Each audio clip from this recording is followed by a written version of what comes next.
This is a big one if you're into environment. This is about as big as it gets, they tell me, and it's an honor to be here with a terrific person who's worked so hard on this and some other terrific people. Thank you very much. But I'm pleased to be joined today by EPA Administrator Lee Zeldin, who you all know, and to announce the single largest deregulatory action in American history. That's a big statement in American history, and I think we can add the words by far. Under the process just completed by the EPA, we are officially terminating the so-called endangerment finding, a disastrous Obama-era policy that severely damaged the American auto industry and massively drove up prices for American consumers. Prices went up incredibly for a worse product. This action will eliminate over $1.3 trillion of regulatory costs and help bring car prices tumbling down dramatically. You're going to get a better car. You're going to get a car that starts easier, a car that works better for a lot less money.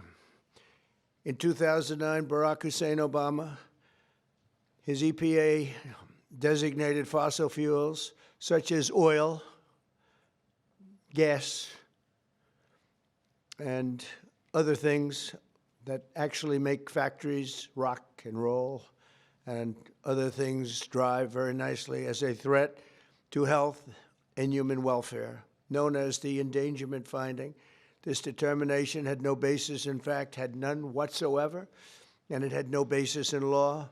On the contrary, over the generations, fossil fuels have saved millions of lives and lifted billions of people out of poverty and all over the world. And you see it with the blackouts all over where they don't use it, where they went to wind, intermittent wind, which is weak and ineffective and very, very costly, most costly energy there is. And people are dying because there was no air conditioning or there was no heating.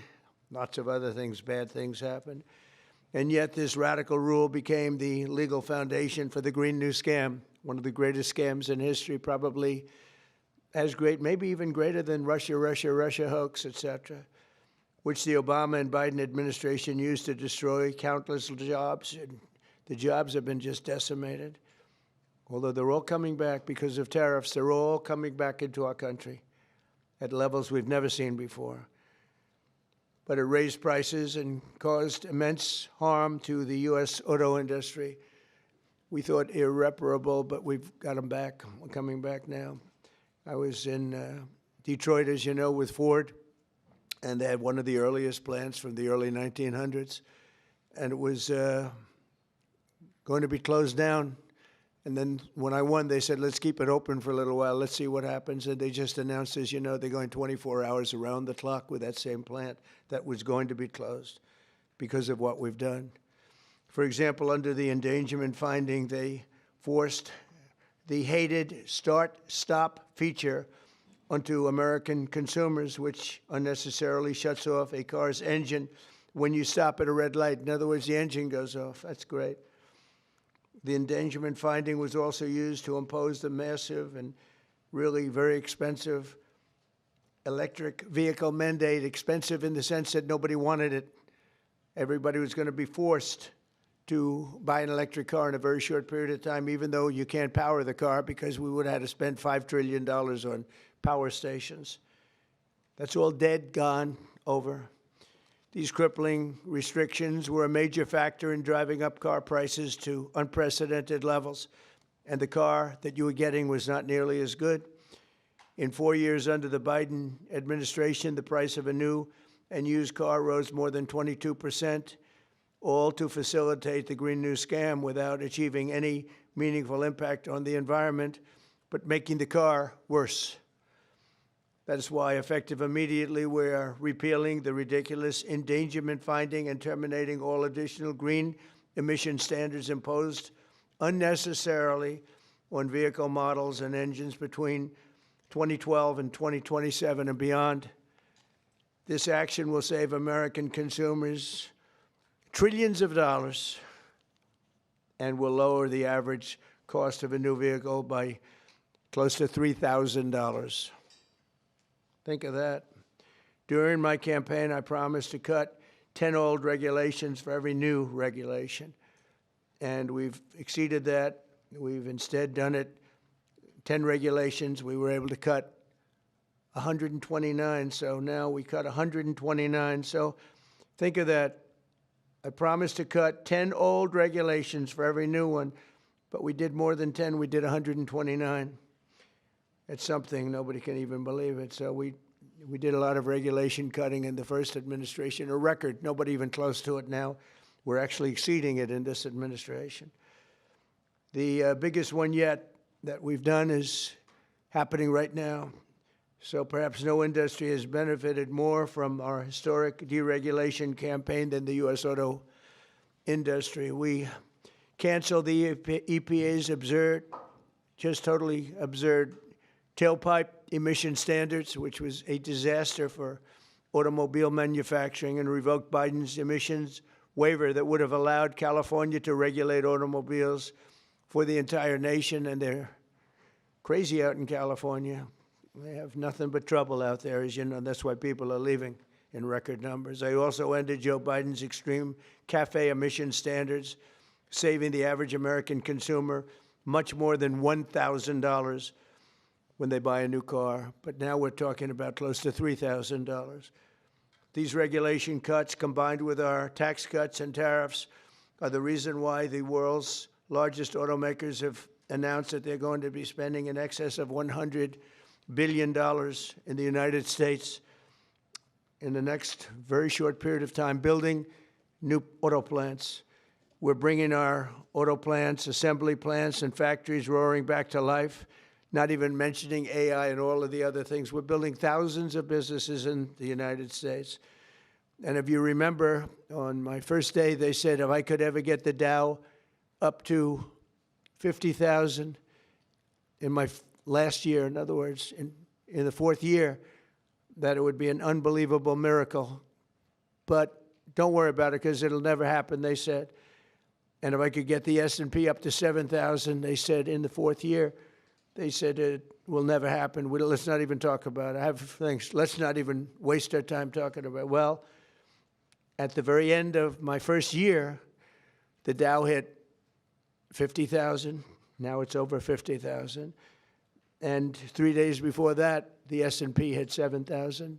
So we didn't have to wait till the end of the fourth year. We just waited till the end of the first year.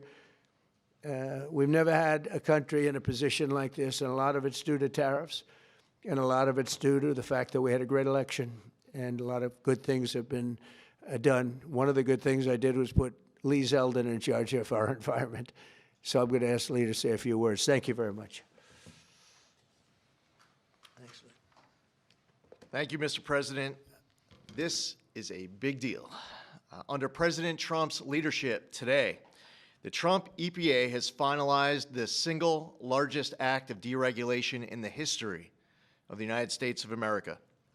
Referred to by some as the holy grail of federal regulatory overreach, the 2009 Obama EPA endangerment finding is now eliminated. This action will save American taxpayers over $1.3 trillion. What that means is lower prices, more choices, and an end of heavy-handed climate policies. With today's announcement, American families will save over $2,400 for a new vehicle. 16 years ago, an ideological crusade within the Obama administration set off the most costly regulatory power grab our country has ever experienced. The 2009 Obama EPA endangerment finding led to trillions of dollars in regulations that strangled entire sectors of the United States economy, including the American auto industry. It claimed new powers over the vehicles we drive, even though the best reading of the Clean Air Act clearly states otherwise.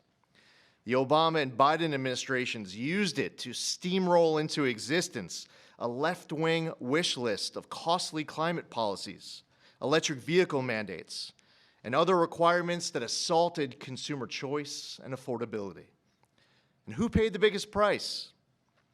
Hardworking families, small businesses, millions of Americans who just want a reliable, affordable car to get to work, take their kids to school, or go to church on Sunday. The endangerment finding and the regulations that were based on it didn't just regulate emissions. It regulated and targeted the American dream. And now the endangerment finding is hereby eliminated, as well as all greenhouse gas emission standards that followed. The red tape has been cut. Manufacturers will no longer be burdened by measuring, compiling, or reporting greenhouse gas emissions for vehicles and engines. And the forced transition to electric vehicles is eliminated. No longer will automakers be pressured to shift their fleets towards electric vehicles, vehicles that are still sitting unsold on dealer lots all across America. And as a cherry on top, we are ending the federal government's push to get manufacturers to install that Obama switch, the almost universally despised start-stop feature. There will be no more climate participation trophies awarded to manufacturers for making Americans' cars die at every red light and stop sign. It's over, done, finished. Under President Trump's leadership, vehicle manufacturers can once again build what Americans want, not what politicians and bureaucrats in Washington demand. President Trump campaigned on reviving the auto industry, and he continues to deliver win after win after win, ending electric vehicle mandates, getting rid of the Biden Cafe standards with Secretary of Transportation Sean Duffy, and securing massive new U.S. manufacturing investments and all of the jobs that come with it. Affordable cars mean opportunity. That means jobs, healthcare, education, and mobility, especially for working families and rural Americans who rely on their vehicles every single day. And this isn't just about making the American economy boom. It's also about restoring the rule of law, a fundamental principle of our great republic. For years, unelected bureaucrats twisted the Clean Air Act into something it was never meant to be. The Obama administration twisted itself into some kind of mental pretzel to invoke authority it didn't have and to sidestep Congress. They claimed that 6 greenhouse gas emissions from vehicles, some of which aren't even emitted from vehicles and trucks, contribute some amount above zero to global climate change, what they said endangered public health. But their wild web of mental leaps isn't prescribed in federal statute. The Obama EPA's House of Cards upended the best reading of the Clean Air Act, as well as 50 years of EPA precedent on what constitutes regulable air pollution. In the 16 years that intervened, the Supreme Court has established clear precedent in Loper Bright Enterprises and West Virginia versus EPA. And in light of these Supreme Court decisions and other developments, upon his swearing in last year, President Trump immediately tasked on day one submitting requirements, recommendations, research on the legality and continued applicability of the 2009 endangerment finding. And at Trump's speed, he wanted that research and recommendation turned around instantly. We looked at the Clean Air Act. We looked at what the highest court in the land had said, and we used a very simple metric. If Congress didn't authorize it, EPA shouldn't be doing it. Congress never voted for these climate mandates inside of Section 202 of the Clean Air Act. If Congress wants EPA to regulate the heck out of greenhouse gases emitted from motor vehicles, then Congress can clearly make that the law, which they haven't done for good reason. Today, we dismantle the tactics and legal gymnastics used by the Obama and Biden administrations to backdoor their ideological agendas on the American people. Following the plain language of the law, we have now realigned EPA's rulemaking to reflect the Clean Air Act exactly as it is written and as Congress intended, not as others might wish it to be. Where our predecessors focused on trying to make and please a few fear-mongering climate alarmists, the Trump EPA is making decisions to benefit all Americans based on common sense and reality. And the American people are tired of paying the price of political games. Last November, they voted for an administration that would listen to them. They told us that the price of a newer, safer vehicle was too high. They told us they didn't want cars that shut off at every red light. They told us dealers were sitting on lots filled with electric vehicles that nobody wanted or were buying. The Trump EPA listened. We heard you and we acted. And today's action does not change regulations on traditional air pollutants and air toxics. This EPA is committed to providing clean air for all Americans. Powering the Great American Comeback is based on the singular focus of providing clean air, land, and water for all Americans while harnessing the greatness of the American economy. That's a big difference from our predecessor. We believe that we can and must choose both. If you want an electric vehicle, buy one. If you want a diesel truck, then buy that. If you want a gas-powered vehicle or a hybrid, well, more power to you. That's what freedom and choice look like. We're restoring the rule of law, we're grounding policy in reality, we're giving power back to the American people. And we're bringing back the American dream stronger than ever before. EPA will never waver on its core mission of protecting human health and the environment, and this administration knows we can do that while ushering in the golden age of America. To recap, the 2009 Obama EPA endangerment finding and all greenhouse gas emission standards on light, medium, and heavy-duty vehicles that followed is eliminated. American families now will save over $2,400 for a new vehicle. Today, the single largest act of deregulation in the history of the United States, over $1.3 trillion, the elimination of the endangerment finding is signed, sealed, and delivered. Thank you, Lee. That was long, but good. It was good. Maybe I should say great. It was great, and we appreciate it. Would you have anything to say, Russ? Please. Thank you, Mr. President. Literally no other president would have done this to get at the foundations of the Green New Deal, so tremendously excited that we are where we are today. Great work by Lee. I'm a little worried that this next year will be, EPA alone will be dereg east by the number of things that are going to come out of EPA. So great work to the team. $1.3 trillion in savings, massive historical opportunity. Thank you. Thank you, Russ. Please. Would you like to speak?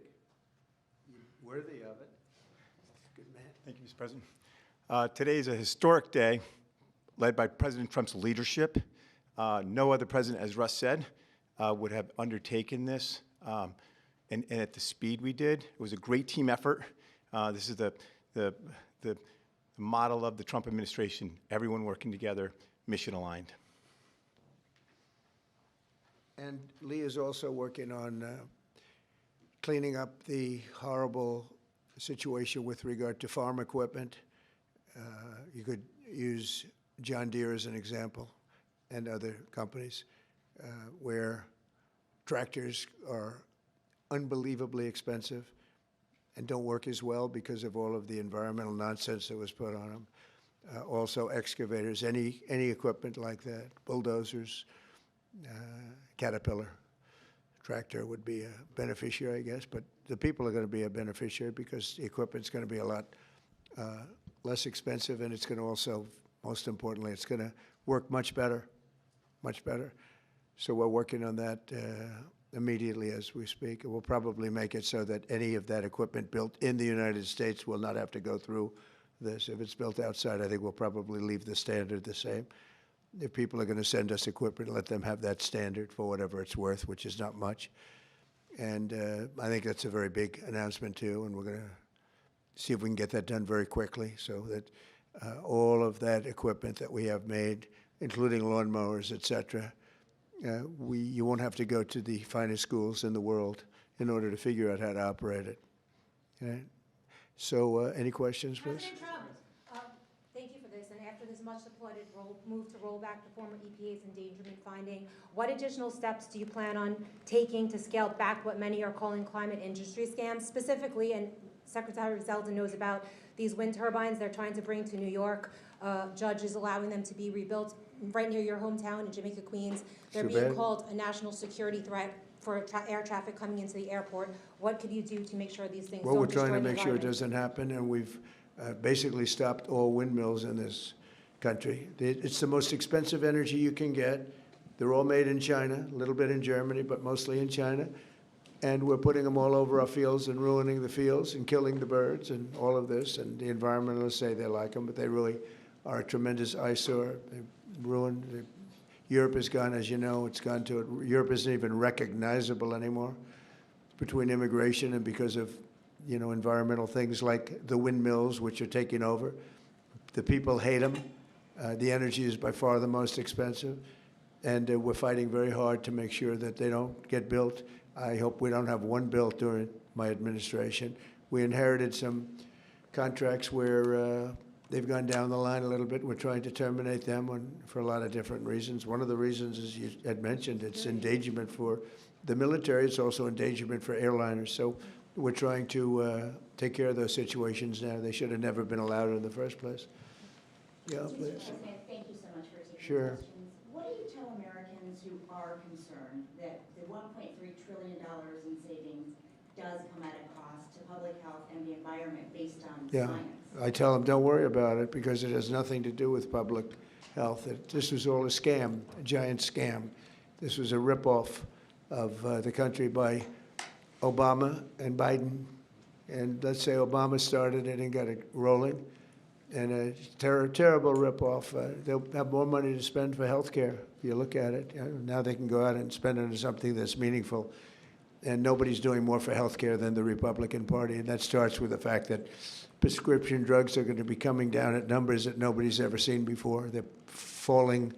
You know, we were paying the highest prices in the world by far, sometimes by 10 times more than other countries. Now we're going to be paying whatever the lowest price is anywhere in the world. We're going to be paying that.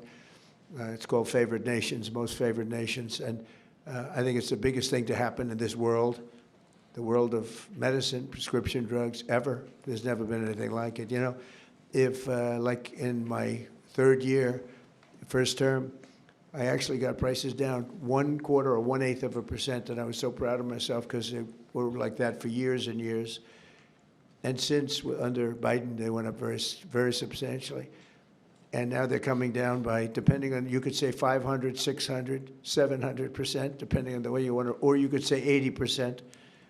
It doesn't matter. They're coming down by numbers that nobody ever thought possible. I got it all done, and I got it all approved, and all of the countries all over the world are going to pay more. They've agreed to pay more because of tariffs. I said, if you don't do it, we're going to have to tariff you, and they've all agreed to do it. Otherwise, they would have never done it. That was why no president has ever been able to get it done. Please. Yeah, Mr. President, you took more than 600 deregulatory actions in your first year here. Coming from the business world, you know how unnecessary red tape can hinder business expansion, investment expansion.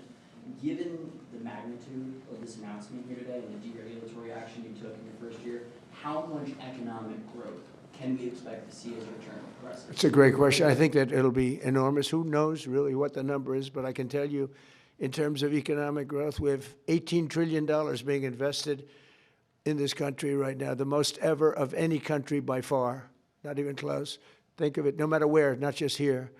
$18 trillion is coming in, and that money is being spent right now as we speak in new plants and equipments. And you may have heard Lee mention, I mentioned also, that over $100 billion is going to be spent in this very short period of time just by foreign auto companies on building auto plants in the United States. Some of the greatest thing that ever happened to the United Auto Workers. You know, the head man was not been nice to me, but now I understand he's saying this is the greatest auto president in history. But the auto workers gave me their vote, and they knew what I was doing, and they know what needed to be done. The tariffs saved them, but this is now taken it to a level that I think, Lee, that nobody ever thought even possible. They thought this was, nobody would have the courage to do it. We have to have the courage to do it because we're making America great again. This is a big factor in making our country great. If you look at some of these cars, they didn't even work. They had computers all over the place trying to save a half an ounce of fuel. We have fuel for the next 500 to 1,000 years under our feet, and they're trying like hell to save a half an ounce of fuel.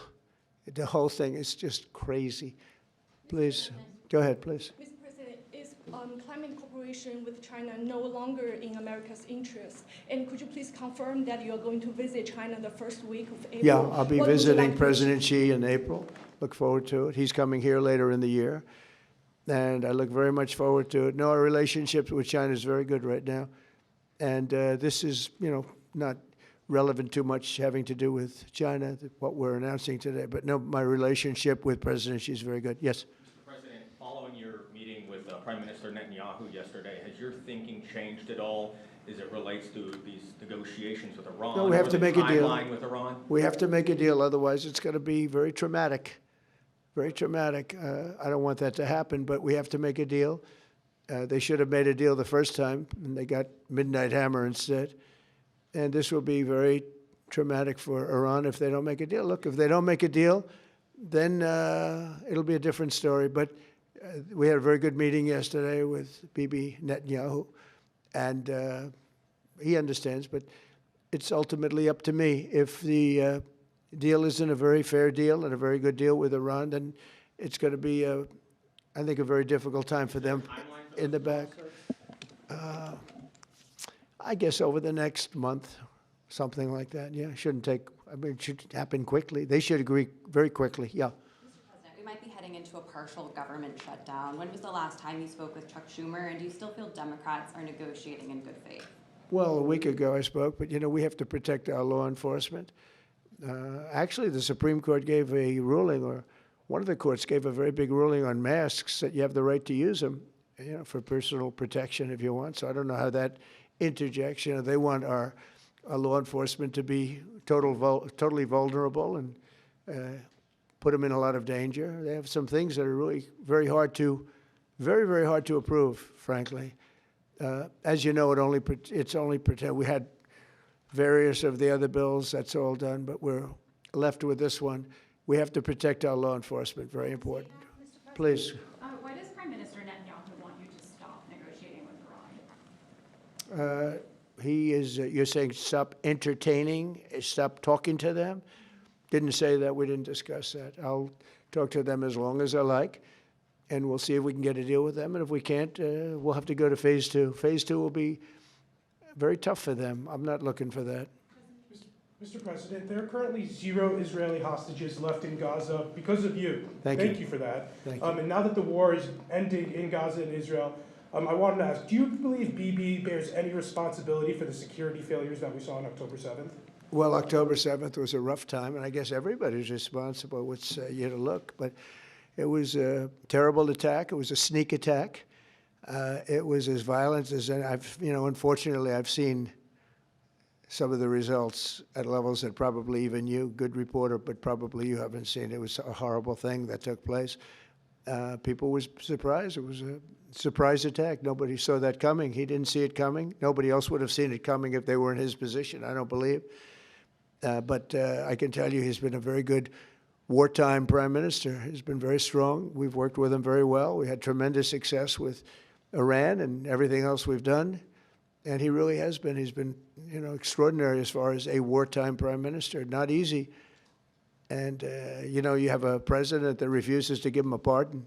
I think that man should be ashamed of himself. A pardon over this trial that's going on. The president of Israel, the primary power he's got is the power to give pardons. And he's not, he said he's given it 5 different times, but he doesn't want to do it because I guess he loses his power. I think the people of Israel should really shame him. He's disgraceful for not giving it. He should give it. But Bibi's been a great wartime prime minister, and I've been the best friend to Israel I think that they've ever had. A lot of people say beyond precedents that they've ever had, and we will continue to be. Yes, ma'am. Mr. President, voter ID polls very well nationally. Even the majority of Democrat voters want it. Right. So why do you think Senate Democrats are resisting the SAVE Act, and what is your strategy and realistic pathway to getting the SAVE Act passed to ensure free and fair elections for the next generation? It's such a great question. I appreciate it, actually, because it's called the Save America Act. We've changed the name. It's the Save America Act, and the Democrats are against it. I heard one of them saying, we will stop the Save America Act. No, we're trying to save America. And it has to do with largely voting. And basically, it's got 3 very simple points. It's got voter ID, photo ID, but voter ID with a photo, right? It's got the confirmation of U.S. citizenship. You have to be a citizen. So you have a vote, you have an ID. That's about a 99% one, and I think 90% with Democrats.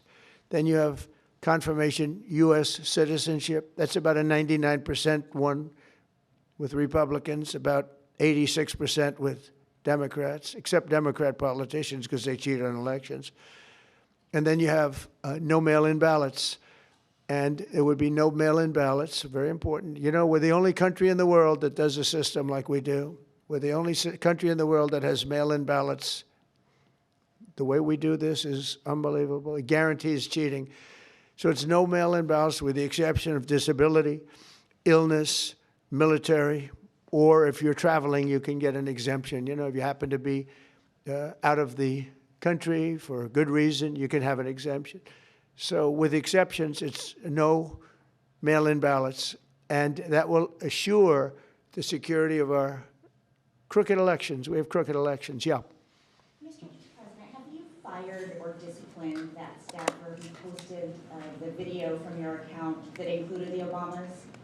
No, I haven't. That was a video on, as you know, voter fraud, and fairly long video, and they had a little piece and had to do with the Lion King. It's been very well, it's been shown all over the place long before that was posted. But that was a very strong, and I'm sure you saw it, a very strong piece on voter fraud. And the piece that you're talking about was all over the place many times, I believe for years. Yeah, please. Mr. President, were you aware that Secretary of Commerce visited Epstein's Island, and do you continue to have... No, I wasn't aware of it. No, I didn't. I actually haven't spoken to him about it. I wasn't. But from what I hear, he was there with his wife and children. And I guess in some cases, some people were. I wasn't. I was never there. Somebody will someday say that. I was never there. Yeah, please. This announcement that you made today, Mr. President, comes on the heels of a January jobs report that smashed industry expectations. Smashed all records.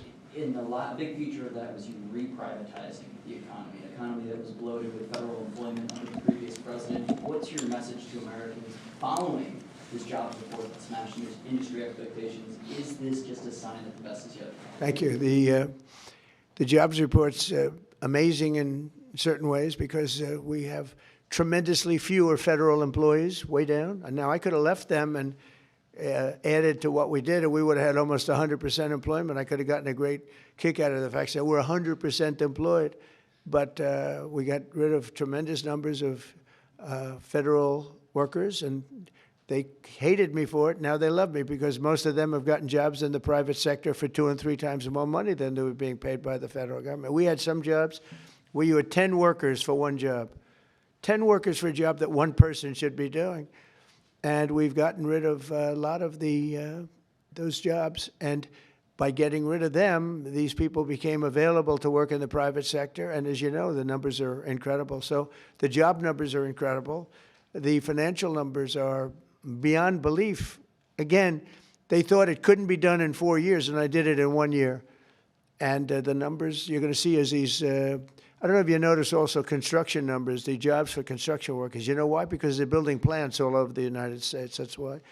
And when these plants open in a year from now, some sooner, some a little bit later, but when these auto plants, AI plants, and thousands of other types of plants, when they open over the next period of a year, year and a half, you're going to see numbers like we've never seen before in this country. Thank you very much, everybody. Thank you.